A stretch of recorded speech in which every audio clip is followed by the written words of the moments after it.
Hemos tocado tangencialmente el Mind Studio, el entrenamiento cerebral. Mind Studio es como una suerte de gimnasio que tú tienes para el cerebro, para la mente. En Barcelona y en Madrid, si no me En equivoco. Barcelona y en Madrid. Yo estuve allí probando una de las técnicas que utilizas. Aquello era neurofeedback. Es lo Sí, mismo. es un tipo de... Bueno, sí, mira, neurofeedback es sistemas de entrenamiento cerebral, que existen muchos distintos de neurofeedback, que trabajan con distintas frecuencias y que se basan en ser sistemas que no son invasivos, es decir, son sistemas de entrenamiento cerebral que leen frecuencias cerebrales y que te hacen trabajar en función de esas frecuencias. Uh-huh.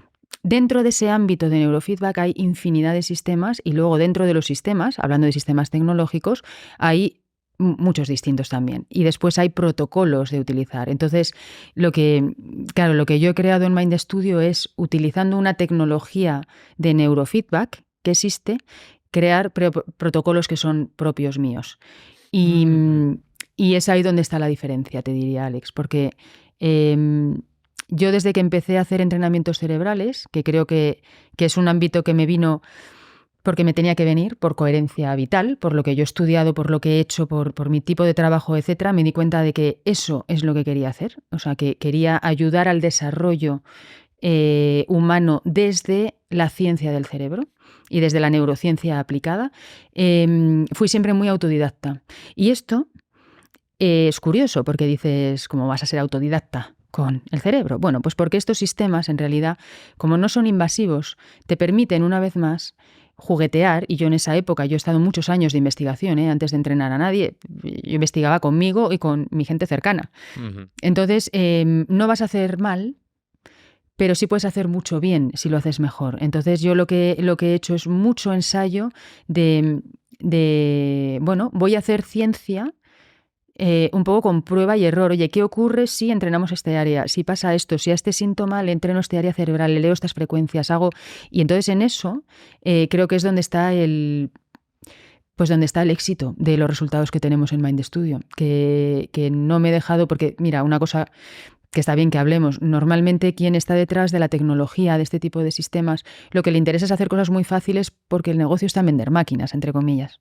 ¿Vale? Entonces, cuanto más fácil sea, mejor, porque a más gente le puedes vender máquinas porque puede aprender a hacer este tipo de cosas. Eso está pasando con la cultura también. Pasa con muchas cosas. Que cuanto más fácil sea y más asequible... Claro.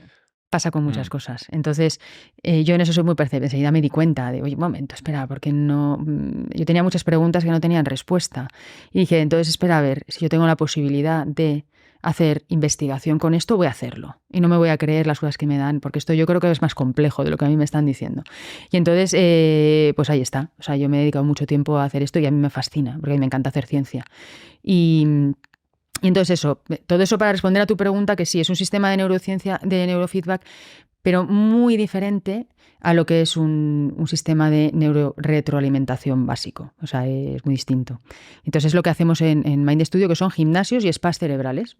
Spa porque hay momentos en los que lo que tenemos que hacer es calmar al cerebro y meterlo en un spa y masajearlo, y hay otros momentos que lo que tenemos que hacer es meterlo en un gimnasio para que levante pesas, por así decirlo. Son cosas distintas. Entonces yo juego con ambas cosas. ¿Y el neurofeedback en qué consiste? O la técnica que tú utilizas, lo que yo hice en Mind Studio, ¿cómo se lo podemos trasladar a la gente? Sí, lo que hacemos es enseñarle a nuestro cerebro una capacidad que tiene innata, que ahora se sabe, neurociencia, que es que nuestro cerebro tiene una capacidad de autorregularse muy grande. Es decir, que igual que si tu tienes fiebre, tu organismo identifica, oye, tienes fiebre y entonces empieza a funcionar para bajar la temperatura.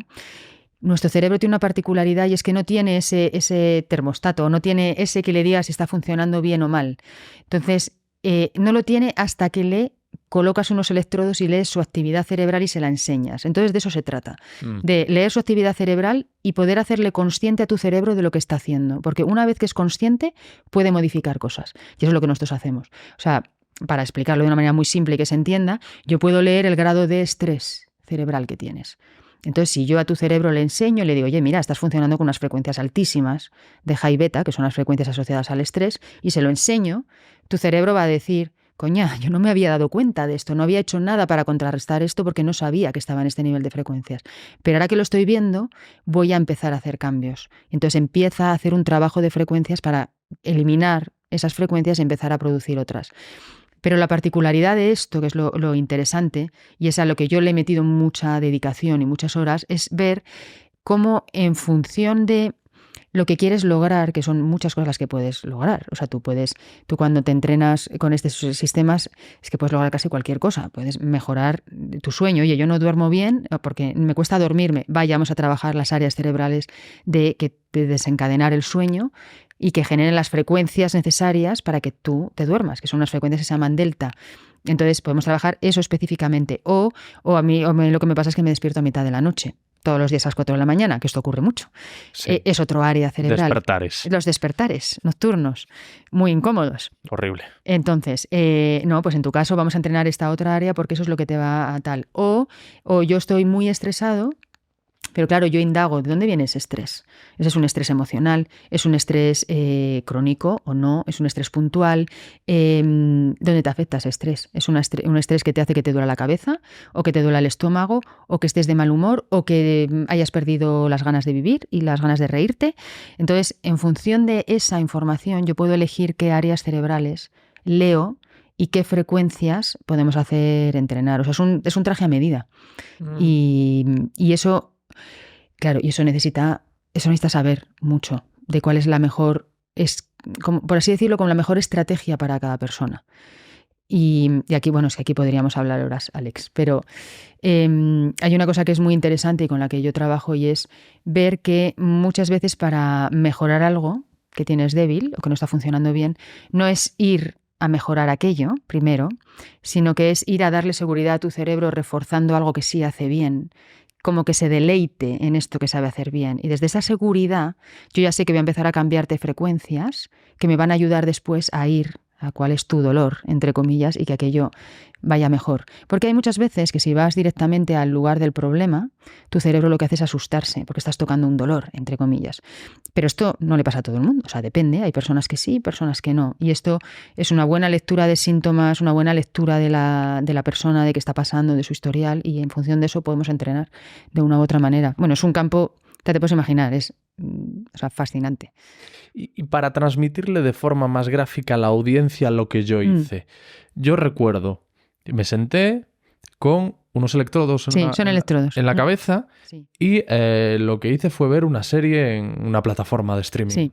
Simplemente, o un documental, no recuerdo bien, pero creo que no tiene tampoco mucha importancia. No, bueno, tiene que ser algo que sea agradable. Efectivamente, ¿por qué esto? Porque mira, lo que te estaba explicando, cuando tú lees, o sea, lo que necesitamos es enseñarle a tu cerebro lo que está haciendo. Entonces, esos electrodos leen tu señal eléctrica, es decir, leen las frecuencias cerebrales, que es la suma de los impulsos eléctricos que emiten las neuronas al hablarse unas con otras. Entonces nosotros leemos esa actividad eléctrica cerebral y necesitamos que el cerebro la vea. Entonces esa actividad eléctrica la traducimos en una señal digital para que la vea. Entonces la pantalla y la película que estás viendo es un mero vehículo, es una excusa para vertir sobre ella esta información digital. Entonces tú, si te acuerdas, cuando estabas viendo la película, no la estabas viendo normal. La pantalla no era normal, sino que se hacía más pequeñita, cambiaban luces, etc. Todos esos cambios de luz y de tamaño es la información eléctrica que estamos leyendo con los electrodos. Solo que en vez de enseñarte un gráfico eléctrico, te estoy enseñando unos input y output visuales, gráficos. Entonces, tú no te das cuenta, porque tú en cuanto estás viendo una película que te apetece, pues te olvidas de que se está moviendo un poco, pero tu cerebro está viendo esos cambios que él mismo está haciendo en la pantalla y está reaccionando frente a ellos. Es como que le hemos puesto un espejo. Y entonces él dice, por ejemplo, de una manera muy simple porque no es tan así, pero si tú, por ejemplo, estás viendo esta película, estás leyendo tu actividad y la pantalla de la película, o sea, la imagen, se hace más pequeñita, tu cerebro está haciendo eso porque está haciendo un salto de frecuencia que es ineficiente. Y entonces, al hacerla más pequeña, él lo ve y dice, uy, esto es incómodo, he hecho algo, tengo que hacer algo distinto para volver a hacer la imagen grande. Sí. Y entonces él se modifica a tiempo real. Entonces está haciendo un ejercicio, un trabajo a tiempo real. Eso es lo que está ocurriendo. ¿Se entiende o no? Porque yo sé que al principio esto Es que yo lo entiendo, pues yo lo hice. Pero Claro. Estoy tratando de que la gente pueda De que haya una visualizar imagen. perfectamente lo que era. Y efectivamente yo estaba viendo una pantalla con esos electrodos en la cabeza, pues eso, cualquier serie en una plataforma de streaming, y durante el transcurso de la visualización de este contenido, de repente la pantalla se hacía evidentemente más pequeña. Es decir, yo era perfectamente consciente, no es algo imperceptible, era perfectamente consciente de que la pantalla se iba haciendo más pequeña y de repente se hacía más grande. Y además una situación como muy desconcertante, porque tú realmente no sabes qué estás haciendo y tú ves que la pantalla se hace más pequeña. Sí, tú no lo puedes controlar. ¿Qué tengo que hacer ahora? ¿Me tengo que tranquilizar? ¿Tengo que estar más atento? Y aún ahora no sé qué es lo que tenía que hacer para que la pantalla se agrandase o qué es lo que hacía cuando la pantalla se encogía. No lo sabes de manera consciente. Mientras te entrenas, lo que sí tienes que hacer es dejarte llevar, obviar lo que está haciendo la pantalla. O sea, tú olvidarte de que hay un ejercicio detrás y tú quedarte con esta atención fluida de ver una película. Esa es la mejor manera de entrenar a nuestro cerebro, que no sea consciente de que se está entrenando. Esa es la mejor manera. Pero mira, podemos poner, porque esto, si en toda analogía que encuentres entre un entrenamiento físico y un entrenamiento cerebral es válida. Entonces, podríamos decir que es como si tú tienes un sensor que te pones en el bíceps y lee cuál es el rango de desarrollo de tu bíceps. Y entonces lo lee y dice, pues mira, está al 60%. Pues le voy a dar unas pesas para que lo fortalezca, ¿no? Pues con esto ocurre exactamente igual. Es lo mismo. O sea, lee cuál es tu rango y le da un ejercicio para que él vaya ampliando, por así decirlo. Entonces es como ponerle un espejo de dónde estás, de tu desarrollo posible, y puedes hacer estos ejercicios para ir ampliándolo. Y se trata de eso. Leemos unas frecuencias, vemos cómo está tu rango de actuación y tu cerebro, en este caso, levanta estos pesos, hace su ejercicio necesario para ampliar el rango. Y esto, para la imagen visual, es cómo ocurre. Pues llegas a un lugar muy cómodo. Además, no has estado en el nuevo centro de Madrid, que tienes que venir. No lo sé. Que esté. No, en el nuevo no, estuviste en el anterior, que también está y que también me gusta mucho. Sí. Pero bueno, ahora el que tenemos es realmente un lugar donde cuando llegas te sientes súper a gusto, hay una luz muy cuidada, porque lo que queremos es eso, que tu cerebro, nada más entrar, ya vea que es un lugar amable, para que baje su sistema, su alerta, y entonces se sienta a gusto y ahí va a entrenar mejor. Y entonces la interfaz es tú estar en un sofá como estés en tu casa. De hecho, bueno, estos sofás son más cómodos que los de mi casa, o sea, estar súper a gusto viendo una película. Para ti es eso. Pero a tiempo real hay una actividad que estamos leyendo que no es invasivo, o sea, son unos sensores que leen actividad, no es nada invasivo, o sea, de hecho, entrenamos a bebés desde que pueden mirar una pantalla, o sea que... pero entonces a tiempo real estamos leyendo esa actividad y estamos haciéndole a tu cerebro que lo vea en esa imagen, y esa imagen está cambiando de cosas para que tú lo veas. Y al verlo, se da cuenta de lo que hace bien y lo que hace mal, y está modificando internamente para mejorarlo. O sea, si por ejemplo yo continuase haciendo aquello que hice y evolucionase y mejorase y llegase un momento óptimo en el que tengo cierto control de mis ondas cerebrales, lo que pasaría sería que vería esa pantalla sin apenas movimiento. Claro, ese sería el momento ideal, sí, efectivamente. Tiendes a eso, a que haya mucho menos movimiento. Ah, qué bueno. Y me estaba acordando ahora, tú has estado en Coruña. Ay, sí, el año pasado estuve. Y has ido a la Domus. A la casa del hombre, la Domus, en Coruña, que es como un museo interactivo donde puedes ir probando cosas, hacer experimentos relacionados con el cuerpo humano, el cerebro, el corazón. No he estado. Es que estuve hace poco con una amiga y hay un, ¿cómo te diría yo? Como una suerte de juego cuyo funcionamiento es que tú te pones una diadema, no sé cómo llamarlo, una diadema frontal, una Muy diadema que te cubre la frente, no una diadema así como llevamos los cascos, que te cubre así la frente. Entiendo que tiene una serie de sensores y tú te enfrentas a la otra persona, es decir, tú estás en un asiento y la otra persona está en el asiento enfrentado, y entre la otra persona y yo hay una bolita y dos carriles, bueno, y un carril que va desde uno de los contendientes al otro. Y entonces, según tu capacidad para concentrarte, ese es el supuesto, según tu capacidad para concentrarte vas a conseguir que la bola avance hacia la otra, como que le metes un gol a la otra persona si tú te concentras más que la otra persona. Sí. No sé tiene que ver con esto. Cuán fiable es esto, pero yo lo que hacía es sentarme y poner sobre la mesa lo que yo había aprendido con la meditación trascendental. Ajá. Entonces cerraba los ojos y al momento la bola se iba al otro lado. Digo, yo mismo decía, joder, ojalá esto sea real y yo tenga esta capacidad de meditación y de concentración. La tienes, porque hiciste una cosa muy importante y fue apelar, fíjate, estás hablando de un anclaje otra vez. Lo que hiciste fue apelar a una situación que sabes que te lleva a un estado mental que es de calma, que es lo que necesita la concentración, y entonces fuiste visualmente a esta sensación de meditación trascendental, con lo cual tu cerebro produjo esas frecuencias. ¿Ves? Tú tuviste ahí la materialización de lo que estábamos hablando antes, de la importancia de cómo puedes cambiar tus frecuencias cuando llevas a tu mente a un lugar o a un estado ya vivido. Entonces, al tú apelar ese estado de meditación, tu cerebro empezó a producir la electricidad de la meditación, empezó a entrar en ella, y con lo cual la bolita se movió. O sea que sí, así funciona. No sé cuán fiable es este juego. Bueno, a ver. Claro. A ver, está amplificado, por así decirlo. No es que hayas producido tantas frecuencias como tal, pero te ha amplificado, o sea, sí que ha leído que tú has bajado, o sea, lo que lee esto es que tú has tenido un rango de cambiar las frecuencias de llegada, de cuando tú te pusiste a hacer esto, de ponerte esta cosita frontal, ha visto que ha habido un cambio de frecuencia ahí y te lo ha premiado. No significa que hayas sido capaz de generar unas frecuencias beta de concentración puras, porque creo que no lo habrás hecho en tan corto periodo de tiempo. Oye, igual sí, igual eres un superatleta, Alex, pero lo que sí ha leído el sistema es que las frecuencias se han optimizado un poco para la concentración y entonces pues has movido la bolita. O sea que ganaste. Sí. Además se repetía. Es decir, como que transmitía cierta fiabilidad porque yo realizaba la misma técnica de concentración, cerrar los ojos y hacer un poco lo que aprendí con la meditación trascendental y de nuevo salía la bola volando. Lo hiciste muy bien. ¿Has hecho alguna investigación con meditadores expertos? Sí.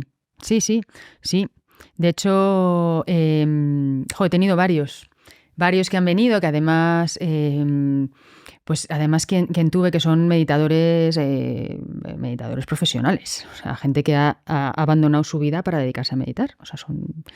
he tenido de todo rango, he tenido de estos y luego de los que, oye, pues meditan a menudo. Claro. ¿Por qué? Porque tienes a alguien que conoce... No, conozco un lama budista, el lama pues Rinche Gyaltsen, que estuve en su monasterio en Denia. Estuve interno en ese monasterio. ¡Qué bueno! Durante una semana y culminé mi estancia con una charla con este hombre. Y es cierto que cuando la gente me pregunta, ¿y cómo son estas personas? Digo, lo que yo te puedo decir a ciencia cierta es que transmiten mucha paz, es decir, te tranquilizan a ti, que eso está relacionado con lo que tú has dicho de las energías, pero más allá de eso es que han conseguido llegar a un estado o entrenarse de tal forma que son capaces de transmitir esa paz constante que entiendo que también sentirán. Sí, y ahí tengo dos cosas que decirte. Mira, la primera es que en mi experiencia con meditadores cuando han venido a entrenarse, y hacemos además les pedí que por favor, que si querían participar en mis estudios, hice un entrenamiento que son unas sesiones específicas que se llaman de meditación, que son fantásticas para enseñar a la gente a meditar. Porque esto es difícil al principio. Normalmente quien más necesita meditar es quien menos puede al principio, ¿no? Entonces, estas sesiones te enseñan a tu cerebro de manera inducida, porque le llevan a ello, a que entre en las frecuencias de la meditación, en este rango de frecuencias alfa y teta, se llaman. Entonces, como te induce, le enseña a ir para allá, tu cerebro guarda de nuevo una memoria emocional de lo agradable que es estar en esos estados y entonces luego los puede repetir. O sea, está haciendo nuevas conexiones para que eso sea algo nuevo que tu cerebro aprende a hacer. Entonces, para alguien que ya esto lo sabe hacer, como son este tipo de meditadores y sobre todo estos que te digo, pues que como tu lama que ya lo saben hacer, haciéndoles este ejercicio de que mi tecnología les induzca a meditar sin que ellos lo hagan, porque yo lo que les pedí fue, te voy a colocar estos sensores, te voy a pedir que cierres los ojos, que escuches esta música, pero te voy a pedir por favor que no entres en un estado de meditación, ¿vale? O sea, tú no fuerces la meditación, tú quédate sin meditar, porque eso es lo que a mí me interesa, ¿vale? Y entonces el sistema te va a llevar a ti por unas músicas y tal para que tu cerebro entre en las frecuencias de la meditación. Bueno, ¿qué ocurrió? En todos los casos, además, que lo he hecho. Vale, durante la sesión, el sistema les mete en el estado de meditación que ellos conocen. Entonces, cuando terminan, dicen, oye, es verdad que yo no he hecho nada de lo que hago para entrar en meditación, pero terminé en mi estado de meditación profunda. Que, bueno, pues les sorprendía, ¿no? Decían, oye, pues mira, pues estas cositas que nos has puesto, pues algo hacen en esto. Vale. Pero lo mejor viene después. Cuando ellos vuelven a hacer su práctica de meditación, todos ellos me han confirmado, dice, o sea, he podido entrar, porque incluso los meditadores profesionales no siempre entran en la misma profundidad de meditación, hay días mejores y otros peores. Todos ellos lograron una meditación mucho más profunda y sobre todo más sostenida en el tiempo. O sea, notaron que su práctica de meditación mejoraba después de hacer esto. ¿Por qué? Simplemente porque ellos, al poner el espejo, entre comillas, una vez más, a enseñarle a su cerebro cómo meditaban, les llevó a un lugar más allá, les enseñó que podían llegar más lejos. Entonces ellos optimizaron eso durante la sesión y luego lo hicieron en la vida real.